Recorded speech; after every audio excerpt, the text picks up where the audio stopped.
Welcome up our next speakers onto the stage. Now this is called Decloud, Decentralized Cloud and Storage. Now, how many of you guys know that there is no such thing as an ethereal cloud? It's really just somebody else's computer.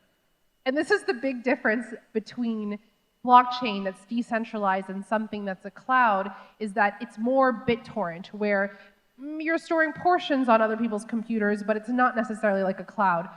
So I'm not the expert on this, but I do know enough to be dangerous. But I will welcome Seth, aka MineYourBiz Estrada. And he is joined by Greg Osuri. Greg, make your way up. And Joshua, did we find you? Joshua Noble? What the heck? Sorry, it didn't work. You should have warned me. That works like 50% of the time, every time. All right, well, guys, please enjoy, talk about the cloud, and hopefully how we can get away from the cloud, right? Awesome. Thank you so much, Erica. Gentlemen. Hello, hello. It's been a long time coming. I know.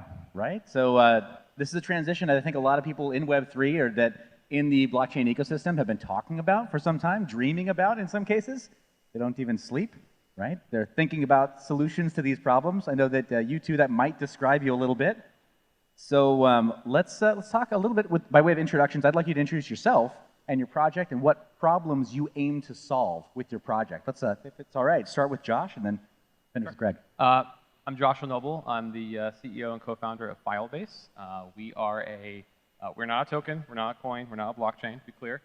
We are a layer 2 solutions provider that sits on top of multiple decentralized storage networks. We're trying to put data on Zia network, IPFS, working with NFTs, soon to be Filecoin and Arweave.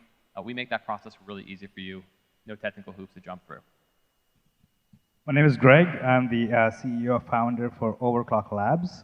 We created Akash Network. So Akash is the world's first decentralized supercloud. So it's essentially a marketplace where you can acquire, or one can acquire unused capacity, and if you have unused capacity in your data center, you can provide that.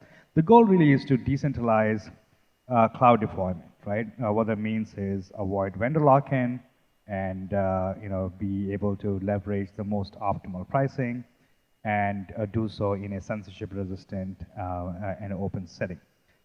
Currently, Akash serves about, I would say, 25 to 30% of Cosmos ecosystem, and now a lot of our users tend to be in Web3 because it's very aligned. But now we're, slowly reading into machine learning, and where GPU cost on Akash is significantly lower than what you would otherwise pay. So we're very excited.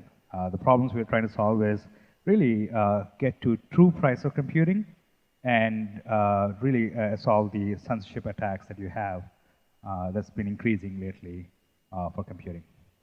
Awesome.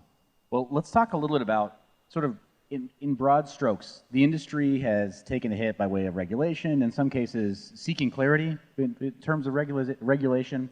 And I know this has been one of the biggest pain points that a lot of projects this year have faced. Without getting political, I know it's a bit of a minefield, without getting political, ESG and decentralization. Some people would set that up as a little bit of an opposition. I think it's probably an opportunity as well, but from your point of view, is decentralized cloud in any way at odds with this? And I mean, if you don't think so, why not? If you think it is, then let's talk about solutions in a minute. Odds with it? No, I think it's very aligned with the goals of ESG, right? So like, if you think about what Akash is inward looking.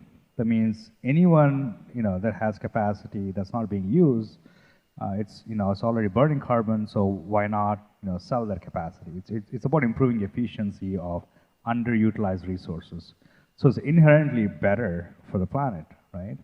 Whereas most commercial cloud providers are external, they're expansionary. So they look to acquire more compute, more chips and whatnot. So it's not odds. It's actually very aligned with the ESG and the value set of that. From a regulatory standpoint, yes, there's quite a lot of attention on proof of work, and there is very little attention or even education, as a matter of fact, on anything that's not proof of work, for rightfully so, because there's just so much money involved there. But as people get more, as we start seeing a lot of use cases, like one of the recent use cases for Akash was with the US Department of Defense, using Akash network to secure group communications. So when people start seeing some of these advanced use cases used by the government, I think the government and regulators will have a different opinion on how Akash is used and how Web3 is considered in terms of regulatory sphere. Okay, awesome. So you're already seeing a bit of that really great alignment then in your business. Yes, we're seeing government using Akash. We're seeing, non-Web3, non-crypto folks using Akash. There's even an argument about how Akash is going to make America more competitive when it comes to machine learning by enabling and unlocking this inherently unused resources. So, it's great for the country. So there's this whole notion, the narrative that's building up, saying that Web3 is actually used to secure our borders and secure America's position in the world as a leader.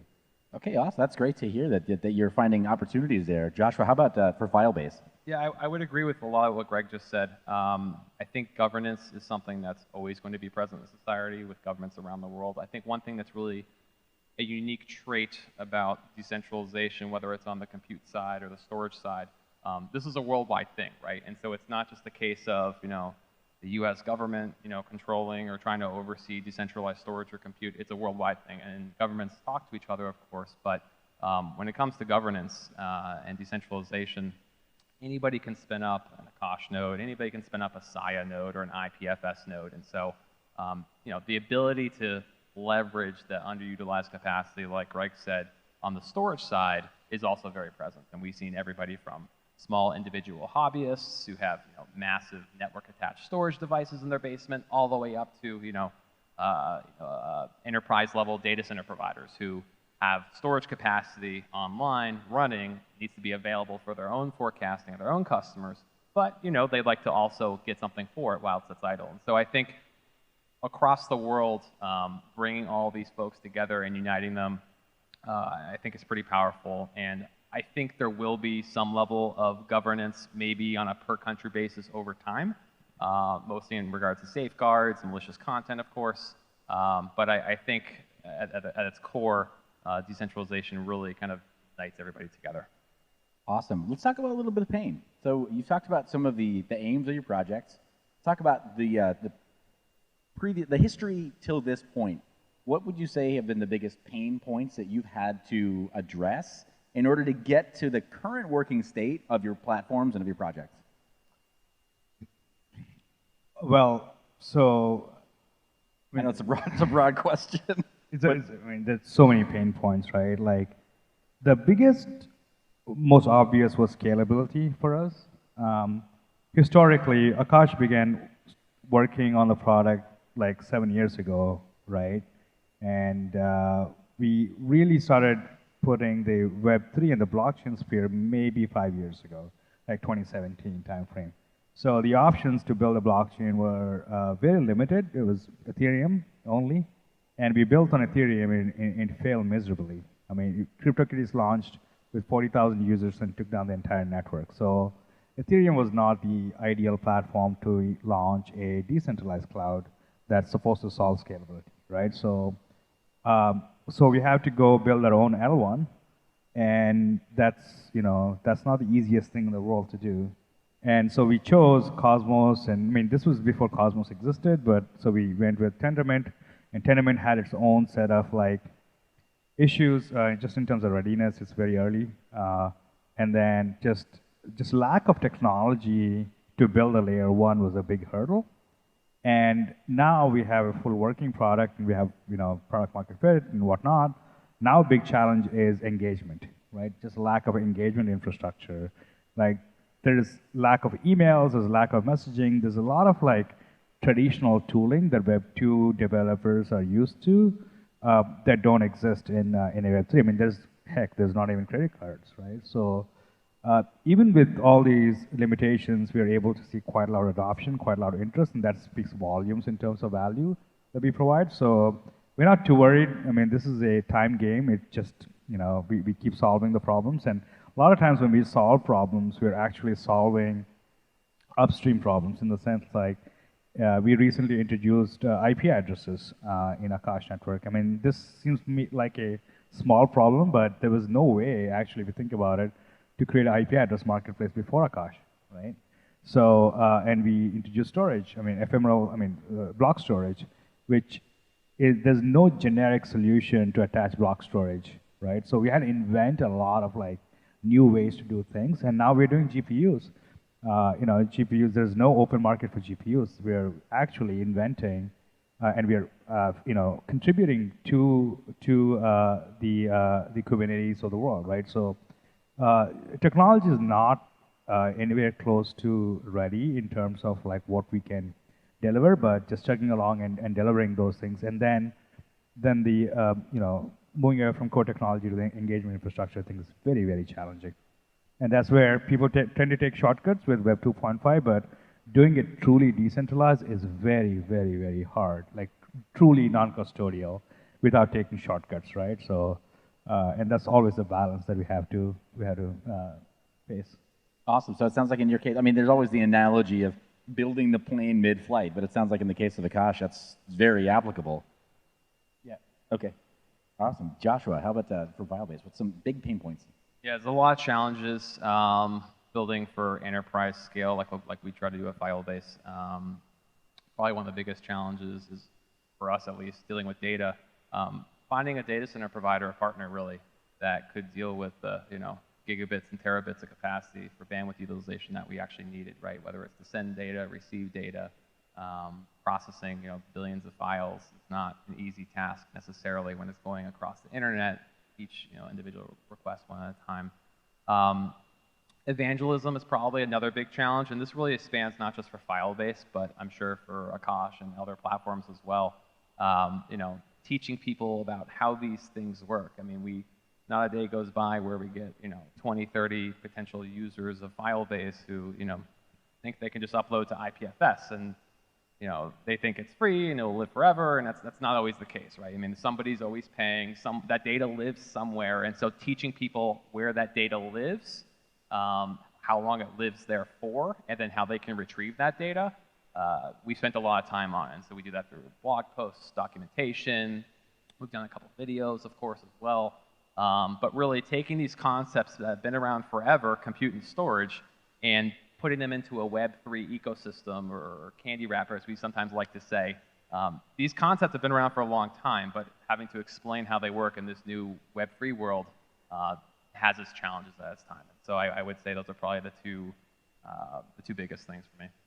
Awesome. Okay, so it sounds like you're still having to educate your users that the decentralized cloud is still somebody else's computer. That hasn't changed.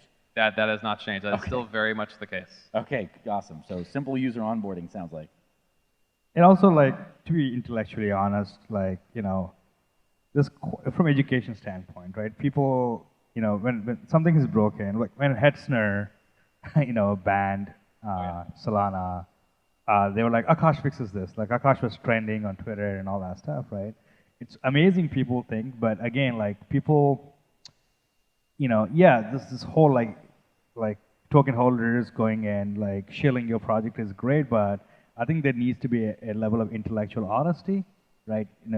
To build a really high-scale decentralized solution is very, very hard. So instead of like using the term X fixes Y, I would hope that people have a lot more sort of like intellectual conversations. And this whole educational piece of Akash and like decentralized cloud in general is a very technical product set, right? How do you like explain such a heavy technical product to not so technical user base? I think is going to be a huge challenge. And when people make like claims that Akash fixes or Filebase fixes or any X fixes Y, we come off as not sophisticated products, right? So I think in the mainstream, when they're looking at it, they just get disgusted, right? So there's this like mainstream, people not taking cloud seriously is because there's just a lot of noise on Twitter. So we had to battle that as well, right? So I wish there was less shilling and more intellectual honesty in our community for mainstream acceptance of decentralized products in general. Yeah, I think that's a really important one, actually. Building tools and/or services for everyday users. I sometimes call this the grandma use case internally. Like if grandma can't use it, it's not going to go mainstream. And so, that's actually one of the reasons why kind of Filebase exists entirely. Is some of the networks we support, it is so cumbersome. There's so much technical complexity and hoops that one has to jump through just to store a hello world or README text file or something on this network of distributed computers all over the world. And as companies can build services and tools to streamline that process like we do, this is what's going to take Web3 and all of its associated projects and networks to the next level. I mean, another common thing I like to throw out there is 100 million people are not downloading the Bitcoin blockchain. They're downloading the Coinbase iOS app, right? And they're opening it and they're buying and selling crypto through Coinbase. So Coinbase is like the ultimate layer 2 aggregator of coins to buy and sell crypto. We're doing that for decentralized storage, and Akash is very much doing something similar for compute. And it's really these tools that kind of bring people together, make it easy to use.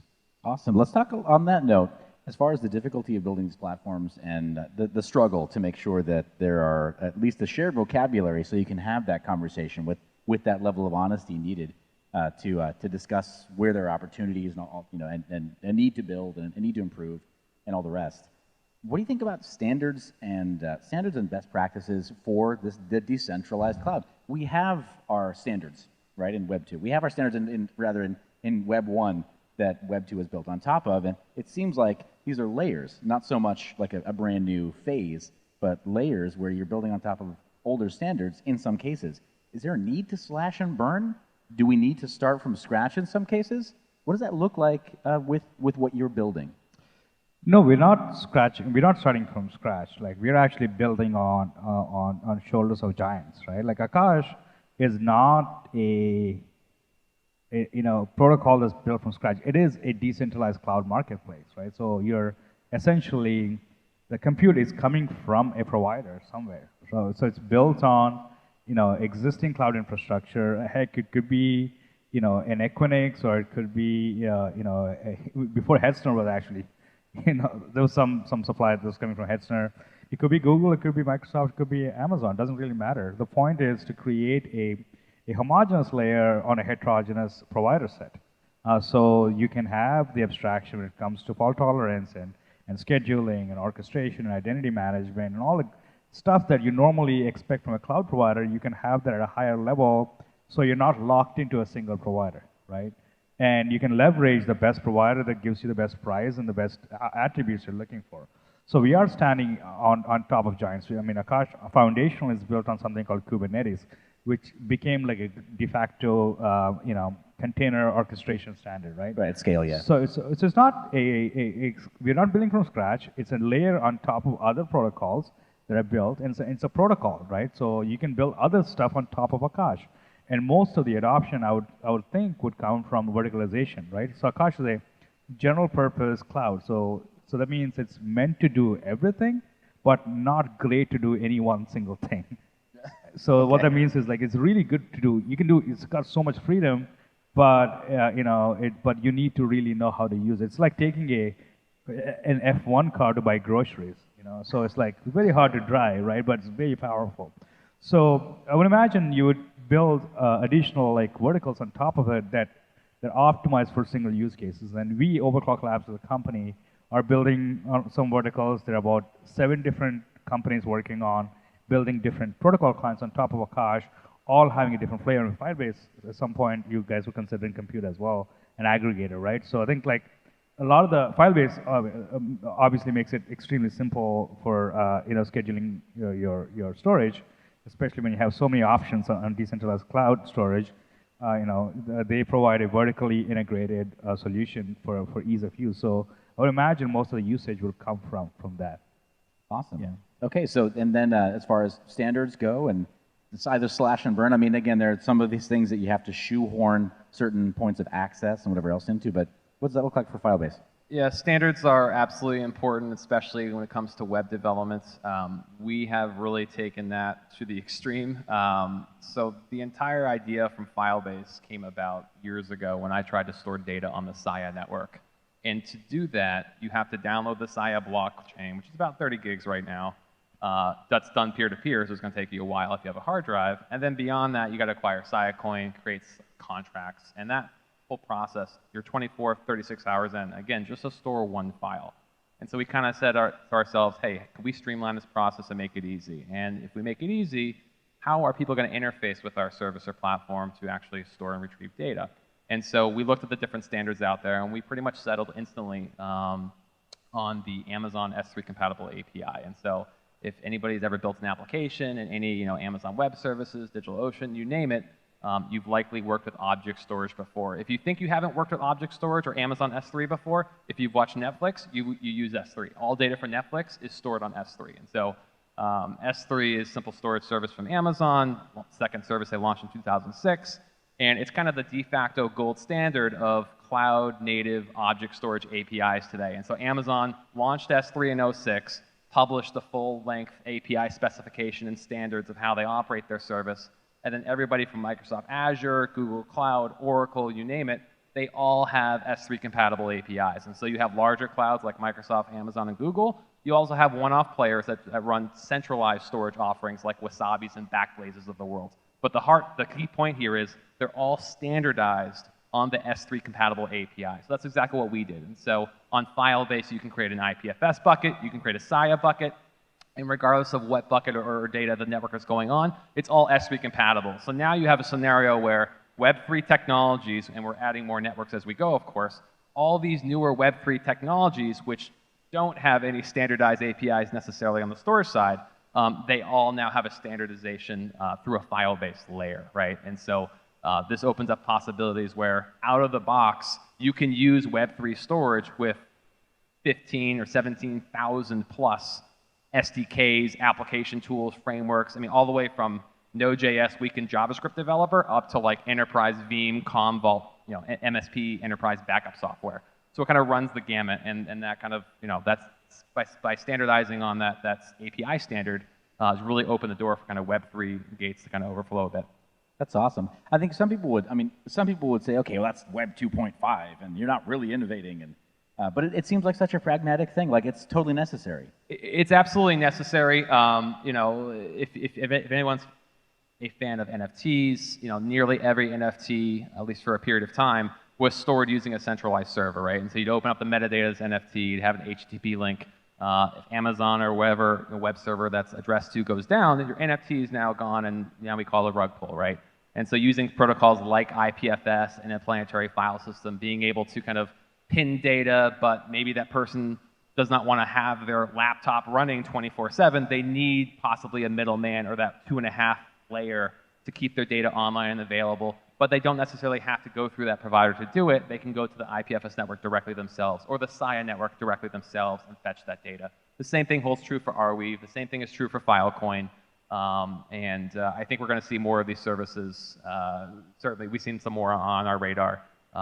But again, going back to the Coinbase grandma use case, if everyday users can't do it and they can't drag and drop and do it, it's never going to catch on. So these middle layers are absolutely required for ease of use. That's great. So I'm kind of curious then, there's clearly a need for innovation, right, in some of these areas. And with standards, there may be a need for new standards to be created. Clearly, it seems like with object storage, probably not, right? You're just going to be yet another orphan in this decentralized cloud space, trying to fight for your standard to just not be adopted and 5 years from now run out of runway. So yeah, possibility. The one thing I would also chime in on that is we have a saying internally, every Web3 developer was previously a Web2 developer in a previous life. And so they're going to bring those standards that they're used to over into their new light when they're looking to build a new app, whether it be a decentralized application or what have you. So we think they will be around to stay, at least for a while, on the storage front too. Awesome. So I'm interested in having that aspirational conversation, though. I mean, this is Web3. This is cryptocurrency. We're allowed to be kind of renegades here. And if you can't be here, then I don't know why you're in crypto. But I'm interested in, where is the opportunity for the new standards to be created? Is there one? Is there a need? I think every abstraction is creating its own standard, right? Like, for example, like even Akash was built on Kubernetes and as a foundation, but it's a new standard altogether. It's a new interface that's being adopted by other systems. So we are essentially, a protocol is a new set of standards, right? and it's by doing a protocol, I think you're already creating that. I don't think we had to go out of the way, and a lot of the interfaces, like, so for storage, what Joshua was talking about, yes, they have a beautiful S3 standard. S3 is a global standard for object storage, right? Like any API that's doing object storage, I think needs to have S3 because the ecosystem is so mature, and S3 is the first Amazon product, right? So it's been around for 15 years. So if you were to attract a Web 2 developer by introducing a new standard, that standard has to be a radically improved version. And storage is commodities, right? So you're not introducing a new standard to improve a commodity. You can introduce a new standard that offers additional value through maybe through additional value, right, to productizing a commodity, but you can't just put a new standard on top of a commodity and expect people to adopt, right? Sure, yeah. Well, and to be fair, some people would say that compute cores and RAM are a commodity too in today's world. Yeah, and to show you how this goes back and forth, all of the APIs, databases, infrastructure layers that we run, it's all on bare metal hardware servers and various data centers around the world, but it's all running on top of Kubernetes as an orchestration platform layer, which Akash is largely built on top of, right? And so standards, we adopt them internally ourselves when building things. So they're definitely around here to stay.